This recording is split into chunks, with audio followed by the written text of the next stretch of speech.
دغه ټول خلک ریډیو ته ناست او دی په ریډیو کې ووري چې دوی ته اوس دلته کې 58 ورځې وشو او اوس حکومت یو اخري تیاری را لېږي چې دوی را پیدا کړي. دغه امید سره که دغه خلک ژوندي وي نو اوس به دوی را پیدا شي. دغه ډېر خلکو ویلي چې موږ ته پکار چې بره په غرمانه وخیجو. نو خپل ملګرو ته یو आवाज ورکړي چې ملګرو که زه چېرته مړ شم نو ما تاسو وخورئ او خپل ځان پې ژوندی وساتئ. او ته که تاسو کې یو کس هم ژوندی پاتې شي او واپس لاړئ نو زموږ دغه محنت به ضایع لاړ نه شي او څنګه چې دا خبره ختمه کړي هغه سا ورکړي او مړ شي. د دې په لاس کې یو چټۍ او په هغې کې دې لیکلي وي چې ملګرو که زه چېرته مړ شم نو تاسو ما وخورئ.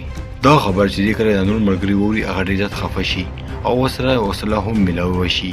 دوی نه څه ملګري اوس مخکې حرکت لپاره تیار شي او دوی بره په غر باندې هم وخیجي. خو کله چې دوی بره راشي دوی ډېر زیات حیرانه شي چې اوس هم ډېر زیات سفر موږ ته پاتې دی.